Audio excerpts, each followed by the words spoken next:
So I was on that ship, a well-researched ship,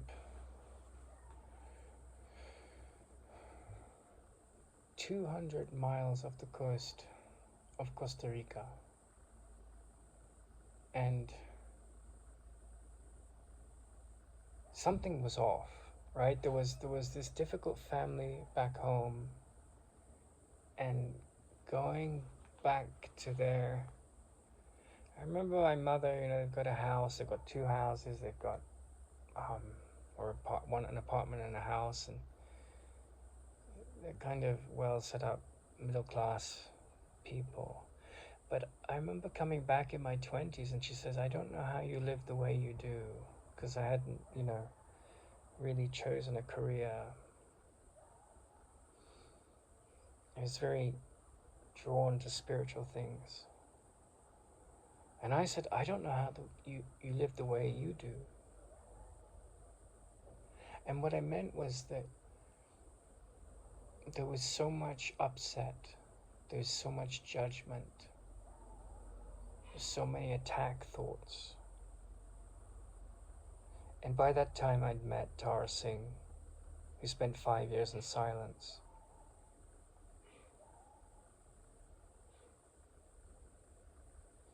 And I'd felt the infectiousness of his joy and the palpable power of his peace. I'd touched something when I met him that was uncommon. And it is uncommon to meet someone in that state is uncommon in this world.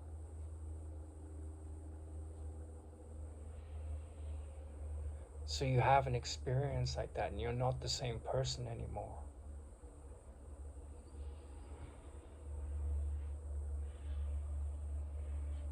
So I was on this well-researched ship, and we were sailing to Baja California, and it was all very respectable, and we were saving the whales, and this British guy that was based in Massachusetts was coming down and raising money. And as a kid, a teenager, as 18, you don't know what's going on. Years later I found out that, like, my second wife, his wife was manic bipolar, and he'd just gotten married, and he was like whining and dining the philanthropic elite of the East Coast and jetting around, and it was all very charismatic, and we were saving the whales, and we were doing good for the planet. Something was off. Something was off with,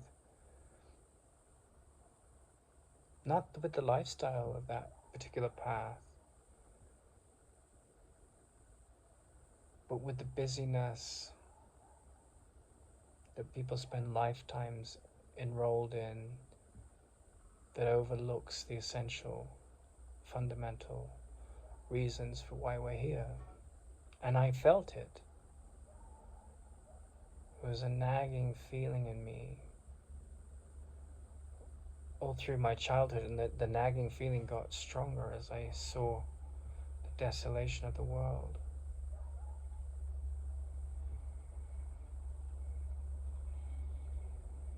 And I don't mean like the beauty of nature, that's not desolate. Like a desert is desolate. I mean the desolation of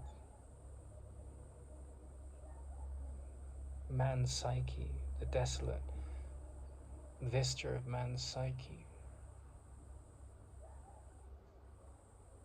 The wars, the monotonous, the pettiness, the judgment, the catcalling, the cliques, the stupidity, the blaming, the primitiveness, the my tribe against your tribe mentality, my nationality, my group of religious isolated minds, my way of approaching petty religiosity, my idealism. None of it's serious, it's all very juvenile. And I could see that, I knew it, I could see the whole landscape of it.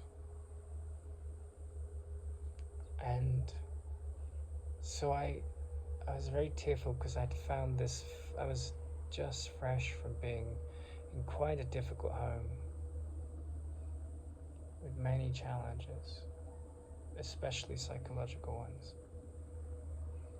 And so I left the ship and the sailboat, 100-foot ketch, beautiful boat. And I kind of walked away from the life I was prescribed. You know, I was supposed to be this very bright, intelligent individual that would save the world with his devotion to conservation and science and literature and creativity and expression. And I had my day off. I think it was the first day off I'd had in months being on the ship. I was on the ship for, I think it was about 6 months, maybe more. But it was the first day off I'd had in a long time. We'd been in Colombia, and the Colombian Navy had offered to give us a free dry dock to clean out the ship. The guy that was running the operation was very charismatic, and we were very well connected. We were the American flagship that was sailing around the world to study microplastic pollution in the oceans, and we were, you know, touted like the Peace Corps or something like that. We were really, you know, given the red carpet wherever we went, and of course everyone was interested in what we were doing because it was kind of like Jacques Cousteau, you know. And I remember leaving the boat because something was not right for me. No, I'm not talking about their objective or their mission or the way it was run. It was done pretty well. But the psychosis of humans, whether you go to a university department or a factory or some petty office squabble, it's there everywhere you go. And there are varying degrees of happiness in those equations that come and go for people, relatively speaking. But I went for a walk that day. It was in La Paz, and at the end of the day, I needed to be alone. You know, we'd been on. I spent a lot of time alone, but in my adult life I have. But at that time, and as a child too, I spent a lot of time in nature alone. Most of my Sundays as a teenager, I was just out walking. I was never interested in. I mean, I played on the hockey team, but I was never interested in. I never watched a football match or anything like that. I was never interested in competition in that sense. And I took this long walk around the town, this beautiful Hispanic, you know, town on this beautiful azure blue sea, you know. And we were waiting for a film crew that was coming from, I think it was the Discovery Channel or the National Geographic, and there was this Frenchman that came, and they were coming to film the carving of the grey whales, because the grey whales come and swim up into the Sea of Cortez, and they every season they come every year. And actually went back a couple of years ago and went on a whale watching trip and volunteered. And so we were waiting for the film crew.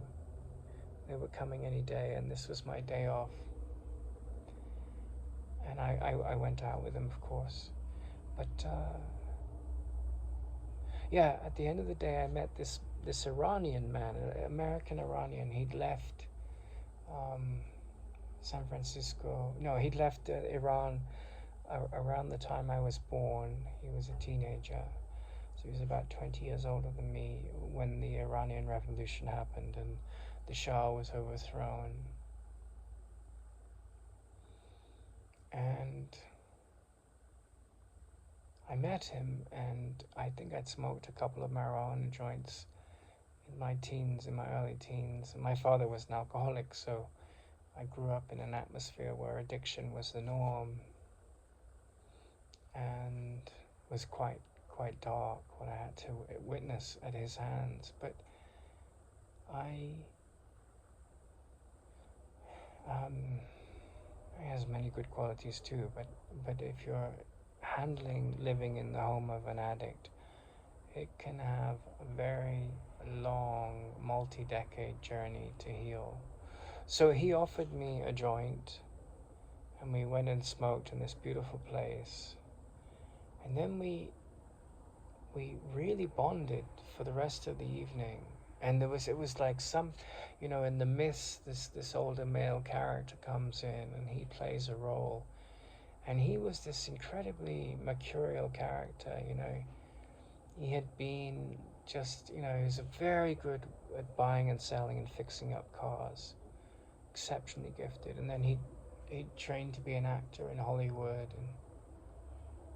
but he had this very distinctive face and this big nose and this incredible streetwise character and this amazing capacity to manifest the next dollar, usually involving electronics or vehicles or something. It's very... And he was my guide to America when I first arrived. Not the first time I'd arrived in America. I'd been there several years before for a month on the East Coast. But, some of the best cinema in the history of the world, it comes from Iran.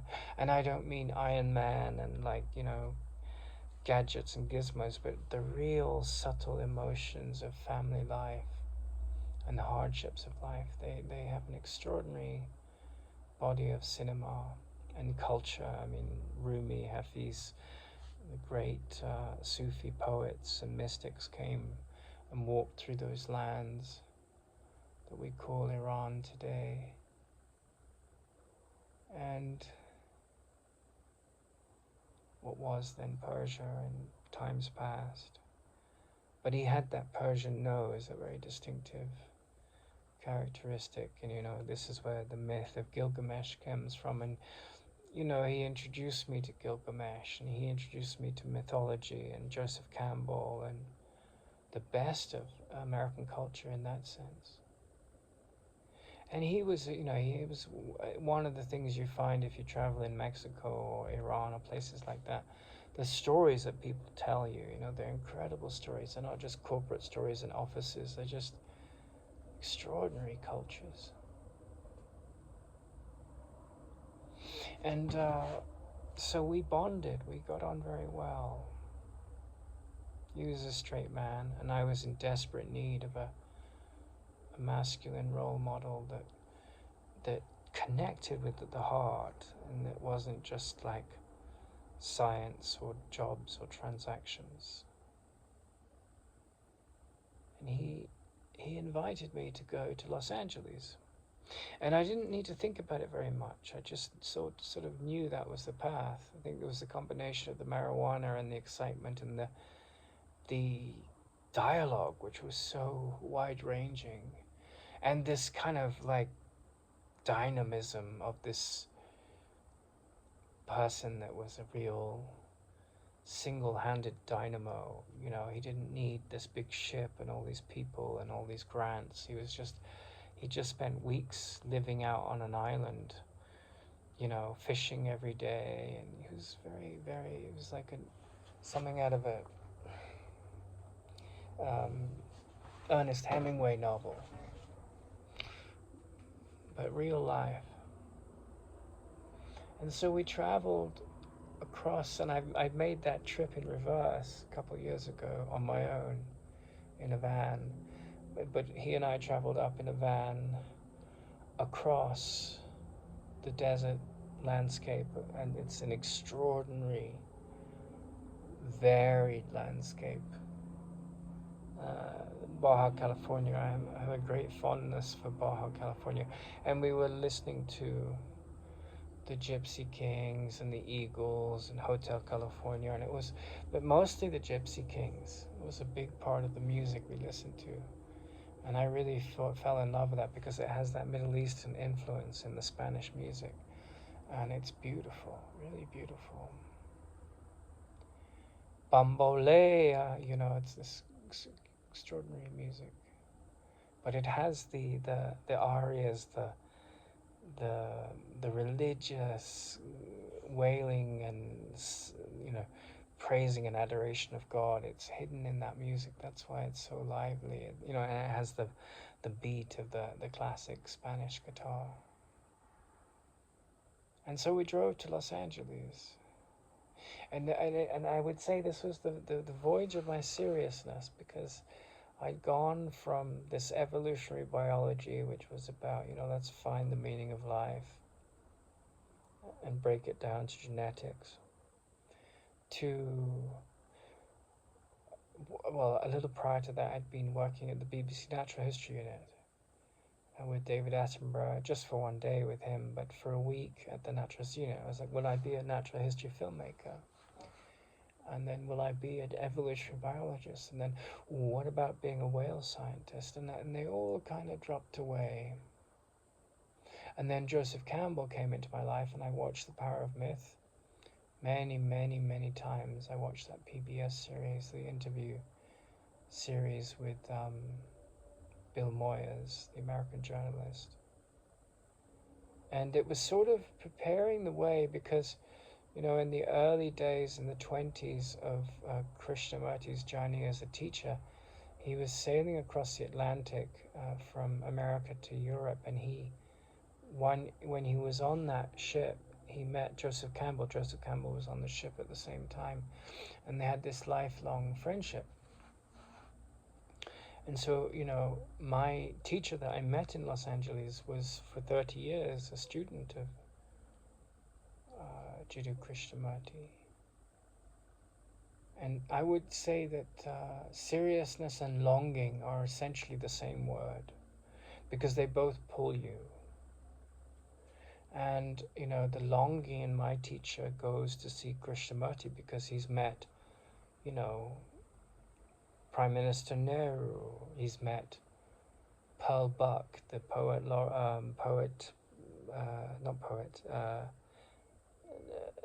Nobel laureate. She'd written these books about growing up as a young girl in China. She was American.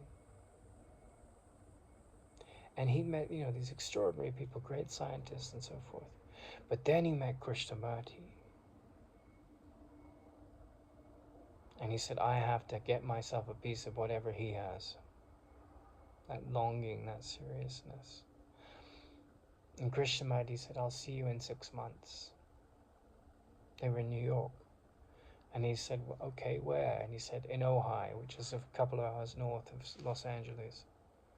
I've been many times. Beautiful valley, an old Native American valley which has treasured, a sacred valley of the Native American tribes that lived there. Absolutely stunning place. One of the most beautiful places in the United States of America. There's a place called Meditation Mount, which you climb up this really steep high hill and you get to see the whole valley, and it's just extraordinary. It's one of the most beautiful places in the United States. But Krishnamurti had a house that he owned there while he traveled all through his life, and he would always go back there to recuperate. And of course it's a pretty nice climate. So I'm in this journey to meeting Tara Singh, and to tell you his story. Before he meets me, he goes to see Krishnamurti in New York. He hears a lecture and he said, I've never met anything like this in my life. This man is the real thing. And Krishnamurti says, I'll see you in 6 months in Ojai. And he comes 6 months later, and Krishnamurti says, 5 minutes. So he speaks for 4.5 minutes and says, I have this wife, I have all these problems. Blah, blah, blah. And Krishnamurti just listens. And then he says 3 things in fairly quick succession and the meeting ends. He says, drop the children, because he has kids. Make some money, or I'll never see you again. They're the 3 things he said, and then he walked out the room. And he treated him like he had leprosy.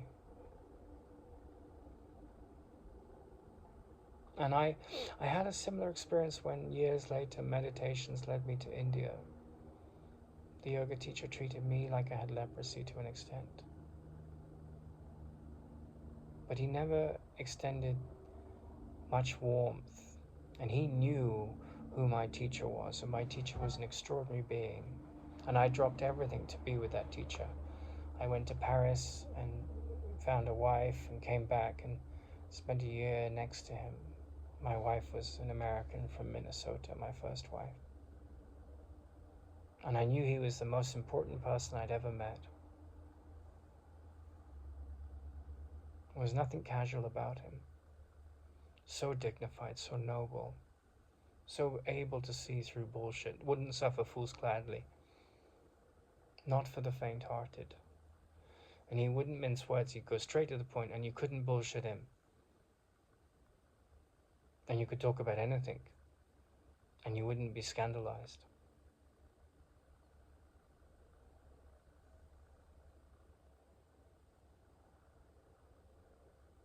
So deep, so much deeper than your average spiritual teacher. So profound.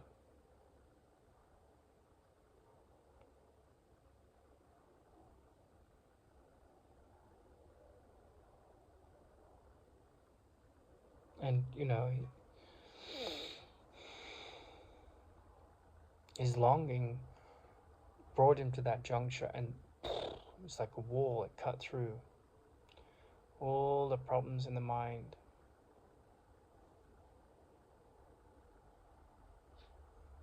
He had to make money.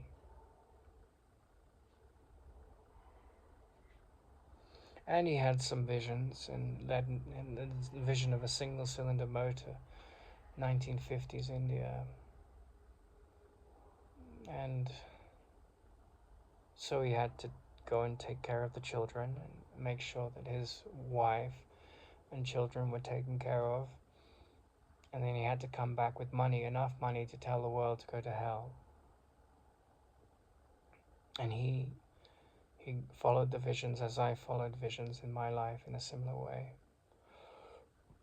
When he told me to do the same, my teacher.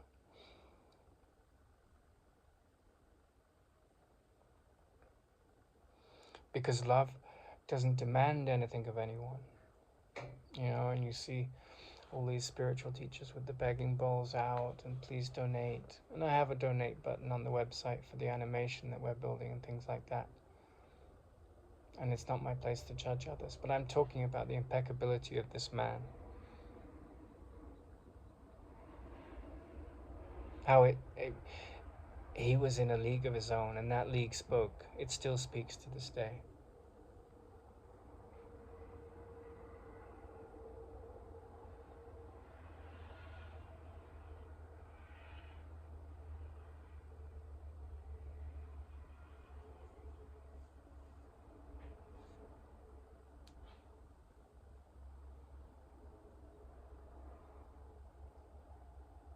And he comes back with the money sometime later. And Krishnamurti says, you've got money in your pocket. You can tell the world to go to hell. And there was no, there was no dependency in the relationship. And there was no kind of clinginess, or we meet every week or whatever. There was a sort of robust distance between the two men. And yet when he arrived with the money, they sat at the bed, he'd been treated like he had leprosy. But they sat in Krishnamurti's room in his house in Ojai. And they were both sitting next to the bed on the floor. And their knees were touching. And he says, you done well. You got money in your pocket and you can tell the world to go to hell. Well done. and he treated him with such affection. But it wasn't the affection of like, oh, you've done something for me. Krishnamurti didn't want the money. All he wanted was this man to be liberated, and he was like a man whose hair was on fire with water. Sorry, he was like a man whose, that's funny. He's like a man whose hair was on fire, seeks water. And Krishnamurti recognized it, and he wouldn't settle for these, patronizing teachers that all nice and lovey-dovey and policed what you can and cannot say. He was just interested in this man waking up to the truth. So that, he knew this man wanted to walk his talk. He didn't want to be part of some organized religion.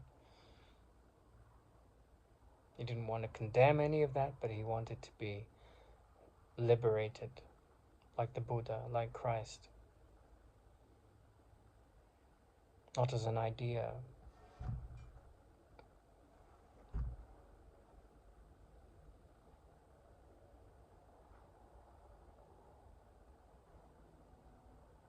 And, even when he had the money, problems came. He spent 5 years in meditation, and then people had scammed him out of some of the money. And he went to Helen Schuckman, the scribe of the Course in Miracles. And he said, oh, blah, blah, blah, blah, all this happened.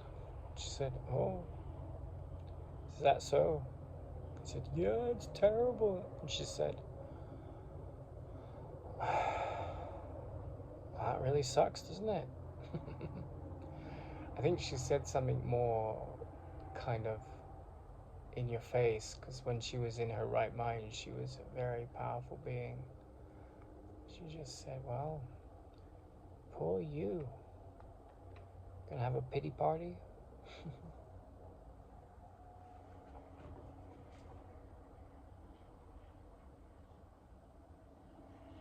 Be someone who cannot be offended.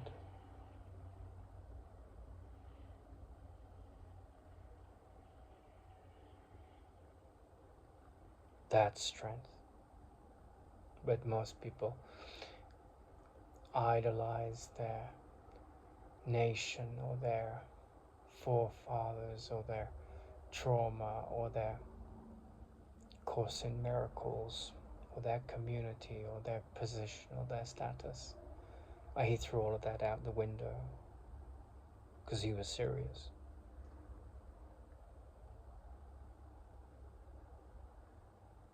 And then, the spiritual egos come in and they say, oh, you've been so toxic, blah, blah, blah, and they try and give you this guilt trip. Because you won't settle for second, half-truths, second-hand knowledge.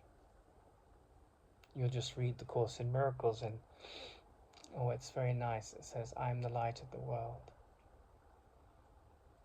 Well, if you're going to be truly helpful, you're not going to turn your back on anyone. You're not going to judge anyone. You're going to allow them to speak their truth. You're going to allow them to voice things that aren't threatening, because you can't be threatened.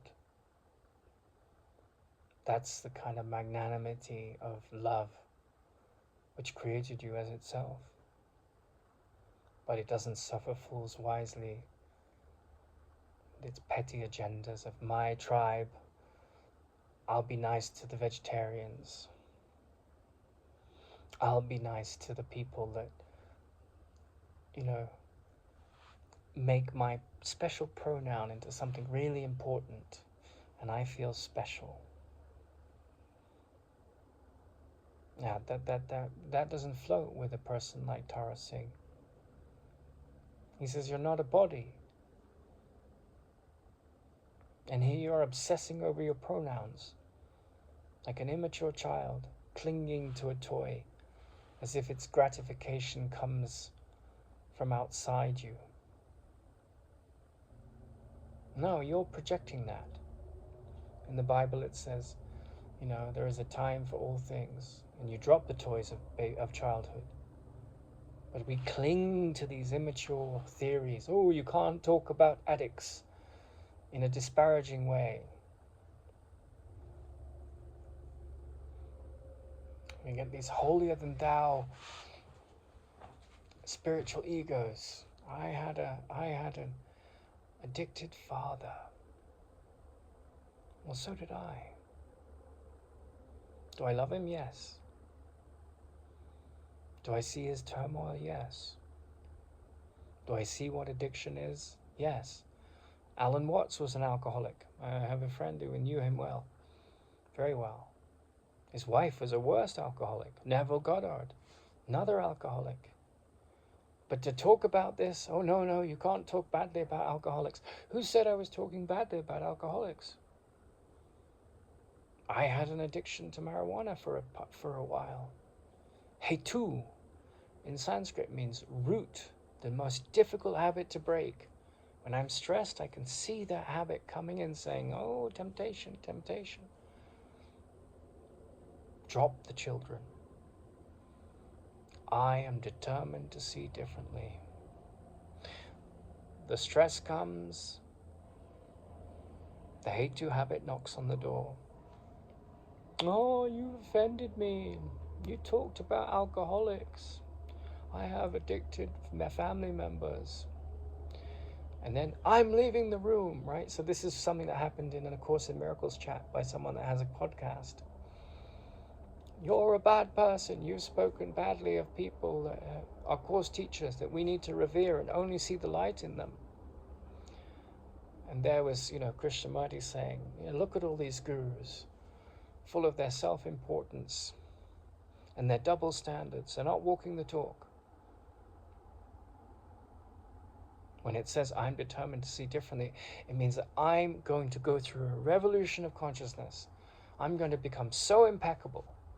And when I see abuse of it, I'm not going to cower. I was in a yoga school in India, and I witnessed as all the people around the spoiled kid of the teacher fawned around him while he abused women, while his enneatype and his ego, his petty agenda ruled the roost because he was the authority. And you see it time and time again. And there's group leaders and there's admins, and they can say, oh yeah, I'm going to chastise you because you've offended people. That's not being truly helpful in the spirit of the Course in Miracles. To see the light in others, purification of the mind is necessary, of your mind. But that doesn't mean that everyone is instantly a saint. That doesn't mean that everyone is instantly enlightened and worthy only of our devotion and seeing the good in them. It's such an immature notion. For true spirituality is shadow work. Look at my depression. Look at my addiction. Look at my judgment of people. Bring it to the altar of examination and observation. Discuss it. Exorcise it. But no, the Course in Miracle community often is about, oh yeah, we've got to see the light in everyone, got to hold hands and hug. Spirituality is hell, Spirituality is one forgiveness after another. And it means bringing the truth, the relative truth, to the fulcrum, to the anvil of activity and the moment, right? Not putting people on pedestals. We have an epidemic of divorce in the West because romantic love puts people on pedestals, and they can't maintain that illusion because they're flawed individuals. And I saw a young woman talking about her marriage in India the other day, and she was so mature. She said, when the love potion evaporates, if you don't have a friendship, it's not a marriage. And we're addicted to this man that's the provider, and this woman that's invulnerable, and this woman that's pretty and sexy and a perfect listener. And they don't exist. They exist in the movies, and then it all goes wrong. And if you look with maturity at the Western myth of Tristan and Isolde, it's the story of the agony of that divine devotion that comes in youth and can be there all your life with the opposite sex or the same gender if you're gay. And then the contrast, because Isolde is, this divine goddess, queen, magic being, sorceress, and then he is forced out of the cave of that journey with her to marry Isolde, or to be in the journey to being betrothed to Isolde of the Fair Hands, right? And she's this practical woman that knows how to knit, and she's not this, divine, angelic, spiritual goddess that he loses himself in this ecstasy of tantric communion. She's everyday decency.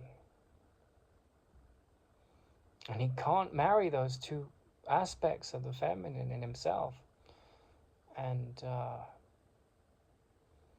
like Icarus, he falls down from that addiction to the high. He dies in sorrow. And Isolde, his love, who's promised to come, and they're betrayed by the jealousy of Isolde of the Fair Hands. She kills herself too. And that's often what goes on in romantic relationships. We have this high and boom, we don't marry the friendship. They have 1% divorce in India, 51% in California. And that's a lot of broken homes. And we teach that again and again. So we've got impulse, we've got questioning of authority, my way, better, screw you, take the highway. And that works with a Steve Jobs and an Einstein. Radical breakthroughs come through from not getting trapped in the authority problem.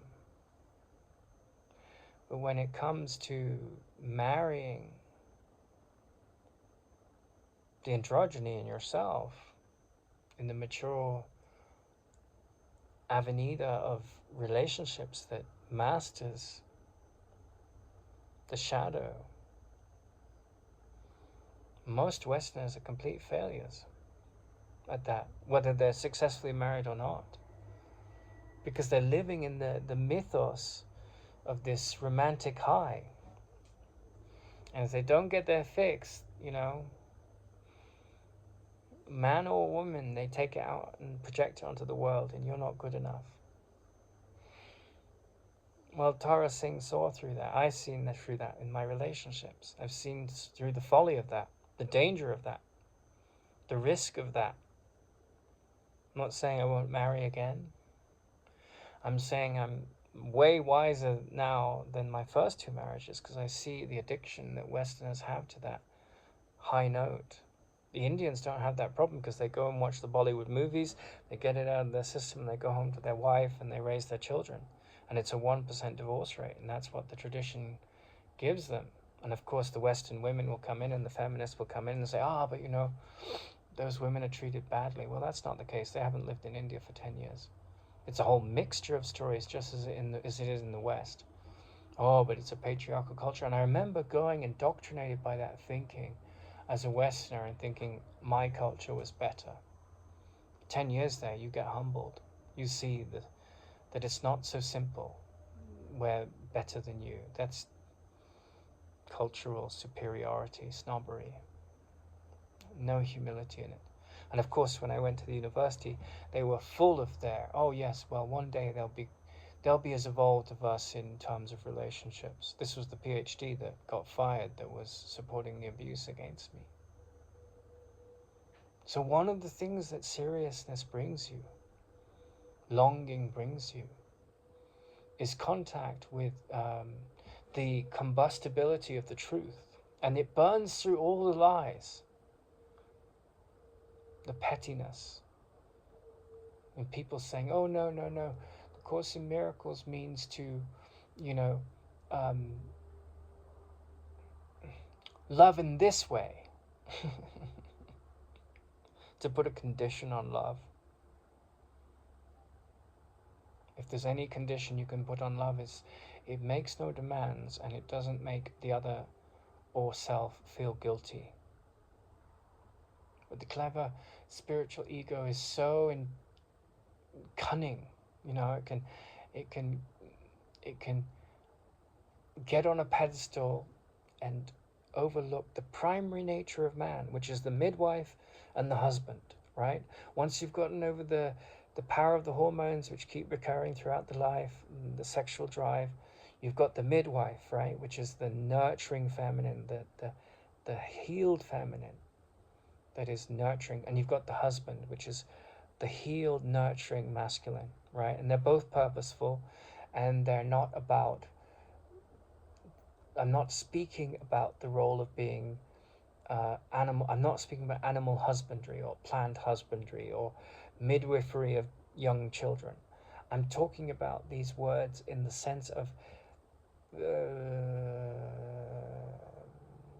staircases to heaven as vehicles of how we help one another, right? And then the gurus come along and they've lost contact with this husbandry, midwifery agenda, and so they start their ashrams and they become this kind of heroic figure that is the teacher, you know.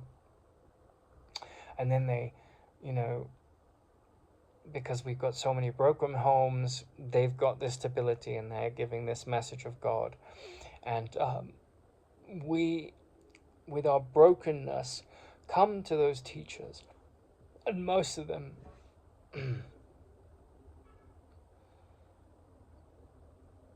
are fairly superficial. But because we haven't excavated our own superficialness, we're trapped in that agenda. And then they swindle us out of money. And I mean, it could be a guru, as in like the psychotherapist on the degree course that was teaching their blighted version of what psychotherapy was, which had nothing to do with the spiritual depths or wisdom that is implicate in the true meaning of psychotherapy. It was all about, I'm going to fight for my gender and I'm going to dismiss the other gender. And it's like, and you're teaching sanity? No, you're propagating separation, division, and stoking hate and insecurity, and selling that as a degree. And so we see abuse of authority in all walks of life, not just with gurus.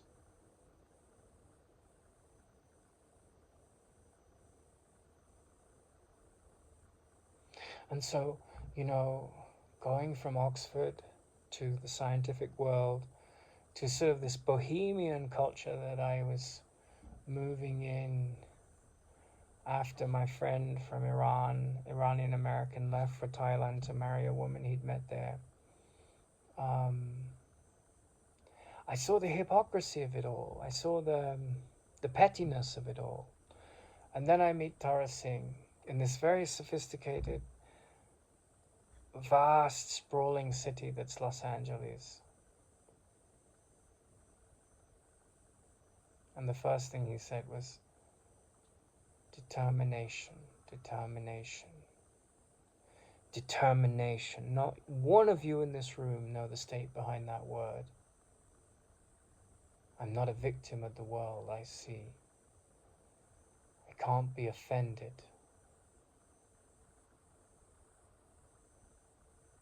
Fear has no place in my mind.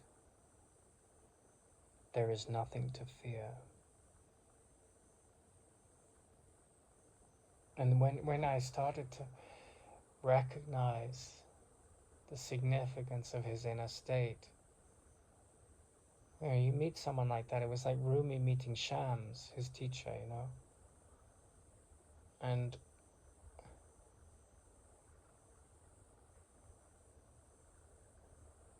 just see the half-truths, right? And the pop singers, and the gurus, it's all about love this, love that, love, love, love. There's always a vested interest. And then you meet someone like that, a vertical mind, someone that's not stuck in the horizontal cleverness of thought.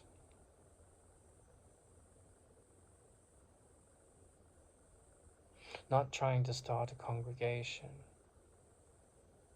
but just speaking like a nightingale in the night. And the song, it has its own perfume, because somehow in that song you hear, I'm not interested in taking anything from you.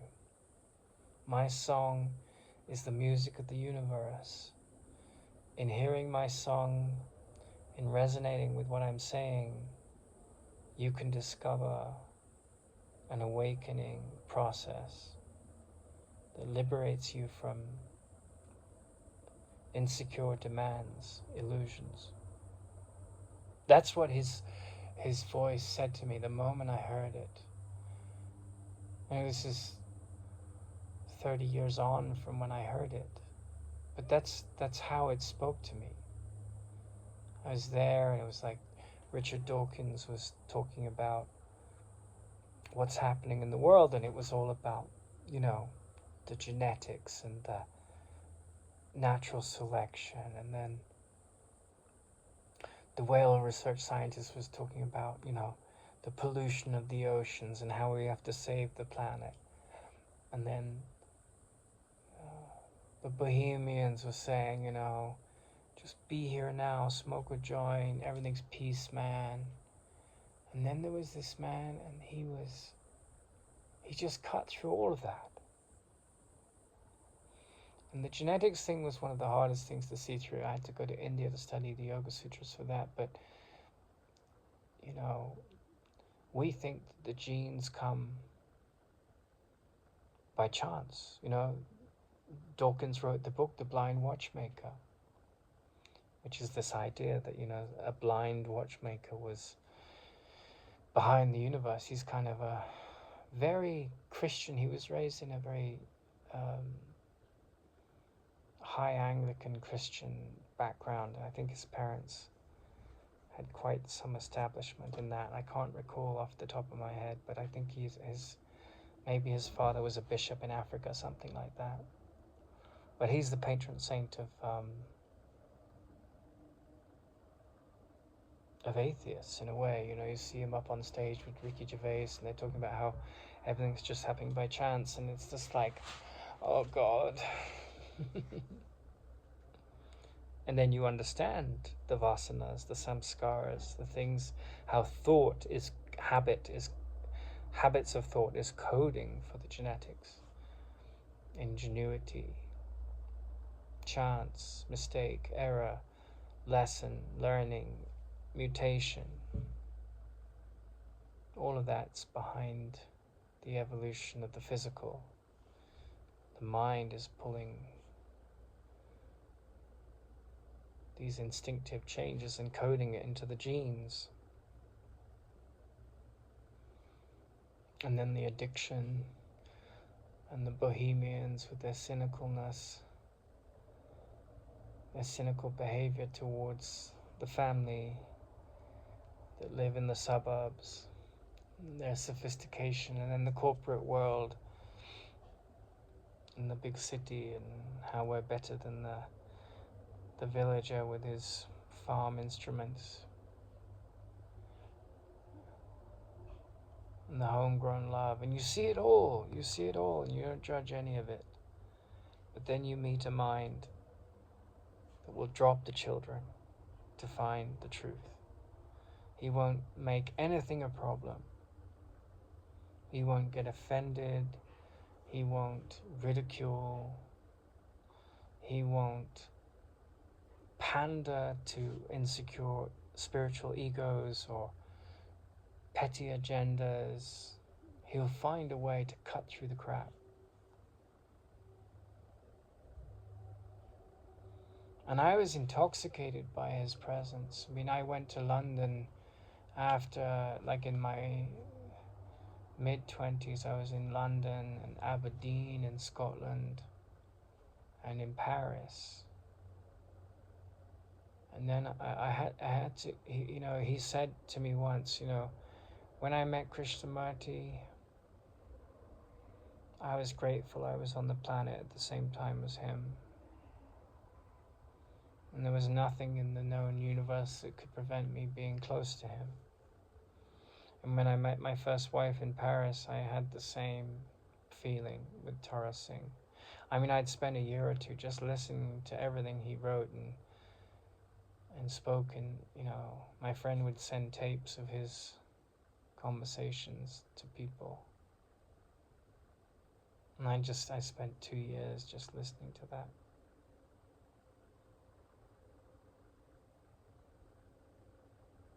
And it was a real challenge because my education had said, what's happening in the world is you've got to get a job, young man. You've got to become someone important in the world. You've got to make a difference.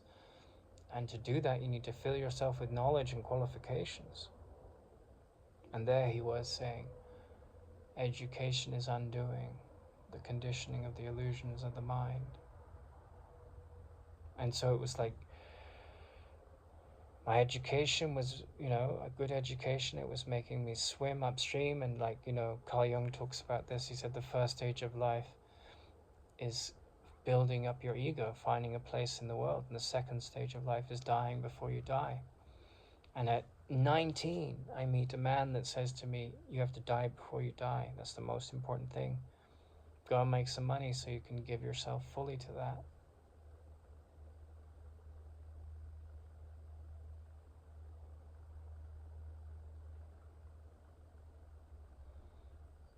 Whereas what most people tend to do is they get set up in the world and then something's missing.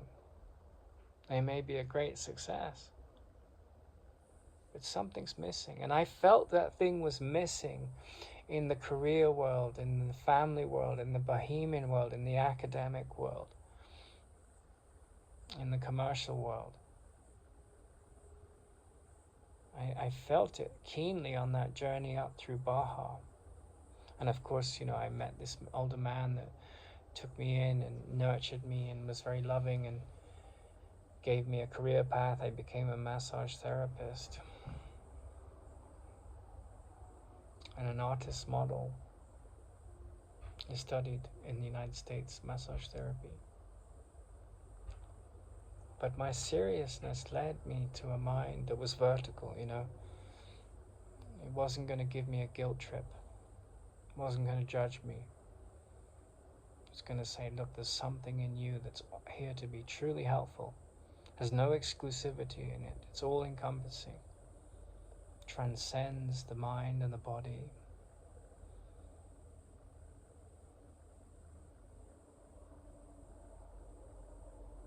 Are you going to make contact with that? Are you going to live your pleasure and pain, your ups and downs, and kick the bucket?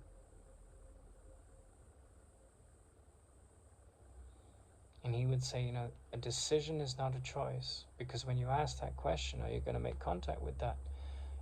The mind is a genius at putting things off, procrastinating. All healing is in this present moment.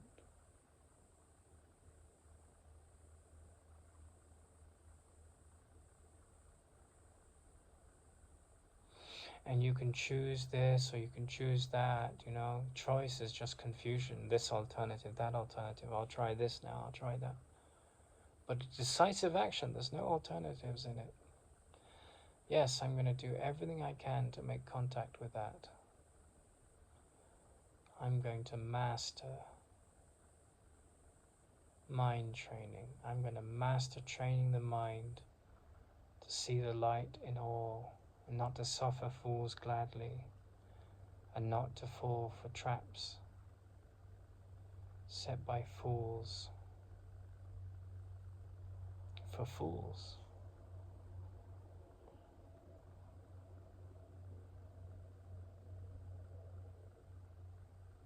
And that seriousness, that longing draws you out.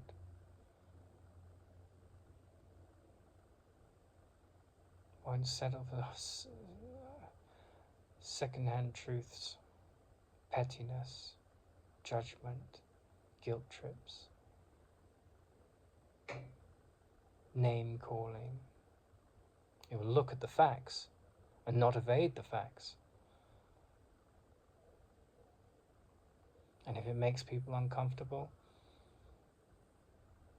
well, people tend to want a comfortable lie.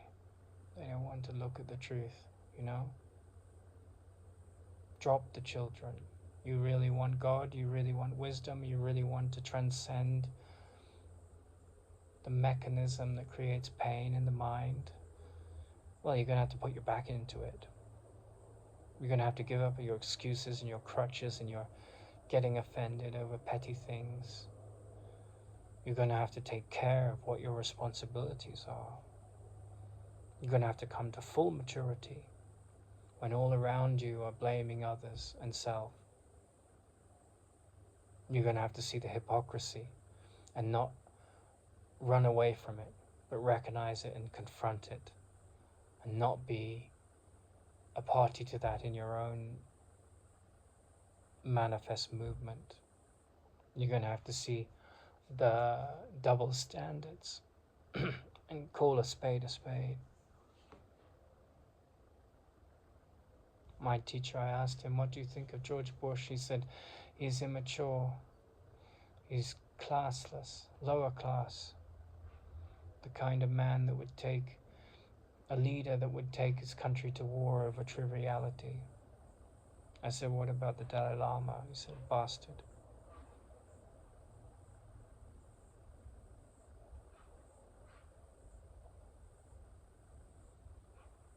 Now, the Spider-Man movies say that with great power comes great responsibility. With a little power comes enormous temptation to be an absolute idiot. Start there. Just a little power, you know. People often get puppies before they get babies. To sort of learn how to think outside the box of taking care of just me and mine. Training wheels to become parents. But you know, we've been educated by a system, like as Krishnamurti said, to be profoundly well suited to an extremely sick society is hardly a reflection of psychological health.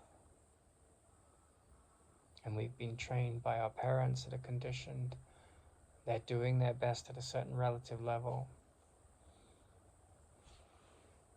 We've been trained by our society, which is the product of millions of years of history and thousands of years of repeated wars.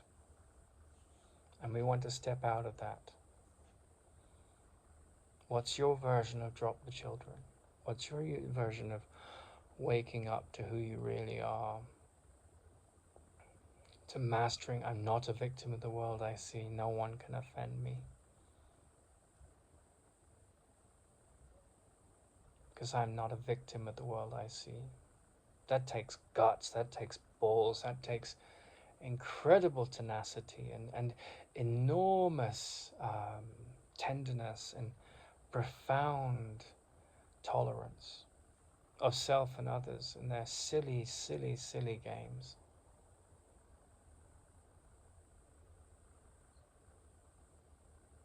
That's what's happening.